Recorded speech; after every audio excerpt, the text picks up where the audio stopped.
Аўсянае печыва, выпечка з арэшкамі і шакаладам, палоскі з павідлам. Ольга Нікіценка даўно марыла аб кандытарскай вытворчасці, а 3 гады таму яе арганізавала. Памяшканне пад рэалізацыю бізнес-ідэі знайшла ў Ветцы. Тут жа з'явіўся і першы цэх. Сёння штомесяц тут вырабляюць каля 50 тонн, усяго 30 відаў прысмакаў. Это очень вдохновляет, когда звонят и говорят, что печенье очень вкусное, мы хотим тоже, можете возить напрямую. Но здесь, конечно, без таких вот оптовых компаний нам не справиться. У нас все под заявку, буквально даже приезжает машина утром грузиться, можно даже ждать, когда это делают, с колес горячее забирают. То есть делаем мы меньше, чем есть спрос на то. Но мы работаем над тем, чтобы увеличить свое производство. Бізнес працягвае расці і заваёўваць сэрцы спажыўцоў. У планах гаспадыні набыць сваю нерухомасць і прыцягнуць інвестыцыі, а яшчэ павялічыць колькасць працоўных месцаў. На момант заснавання кампаніі іх было 2, зараз штат супрацоўнікаў узрос до 40. Я была в декрете.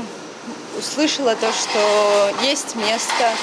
Пришла, работается отлично, коллектив у нас очень дружный, наше руководство всегда отзывчивое, понимающее. Печенье наши – это вид определенного искусства, которое очень всем нравится.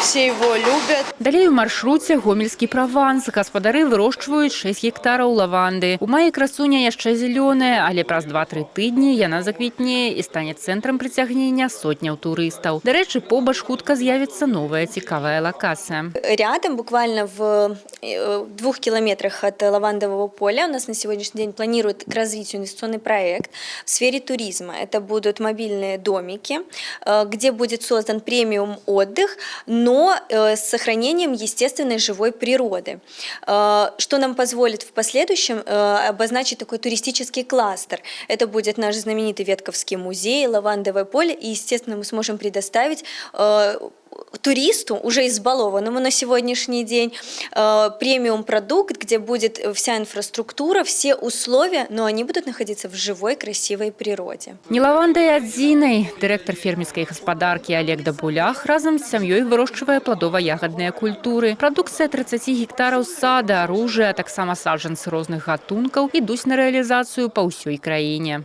Люди любят нашу продукцию, она чистая, без никаких добавок химии, пестицидами, и поэтому спрос хватает. Дай бог только, чтобы была погода, чтобы она нас не подвела. Климатические условия, это всегда они были, есть и будут риски. Если еще мы добьемся страхования нашей продукции, садов хотя бы, так появится желание еще садить. Депутаты пагутарылі з кіраўнікамі кампаніі, пацікавіліся праблемамі. Для народных выбраннікаў гэта магчымасць даведацца, як законапраекты працуюць на мястах, а яшчэ атрымаць зваротную сувязь і ідэі для корректировок правовых норм. Любой закон, который должен в конечном итоге, как говорится, войти в жизнь, он должен идти от земли, он должен идти в первую очередь для народа, естественно, раскрывать потенциал, если это говорить о экономике именно региона.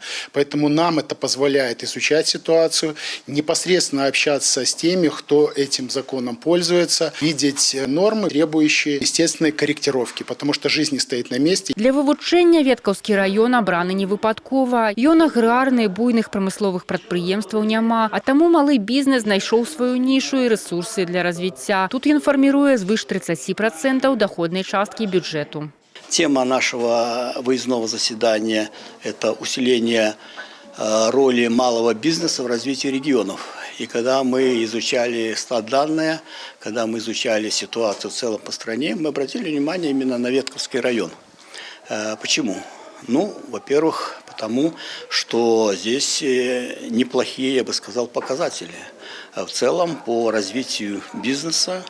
Таксама дэпутаты звярнулі ўвагу на сацыяльныя аб'екты і унікальную культурную спадчыну раёна. Ветка заўсёды славілася сваімі самабытнымі традыцыямі, і сёння задача зрабіць іх пунктам прыцягнення для гасцей. Парламентарыі падкрэслілі, раскрыццё турыстычнага патэнцыялу ў звязцы з падтрымкай мясцовага бізнесу зробіць Веткаўшчыну яшчэ больш прывабнай. Алеся Федарцова, Валерый Гапанько, тэлерадыёкампанія «Гомель».